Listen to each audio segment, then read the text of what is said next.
അപ്പയോട് ഒരു പി ഉണ്ടാക്കി തരാൻ പറഞ്ഞു ഗായ്സ്. ഞങ്ങള് നേരെ പോയി 2 കപ്പളത്തിന്റെ തണ്ടൊടിച്ചുകൊണ്ട് വന്നു.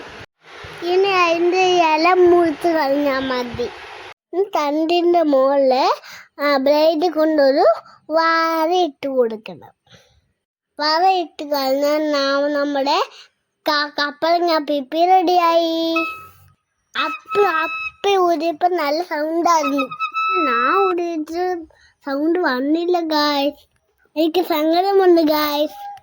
അന്നേരം അപ്പ പറഞ്ഞു എനിക്ക് വേറെ പിപ്പി ഉണ്ടാക്കി തരാന്ന്.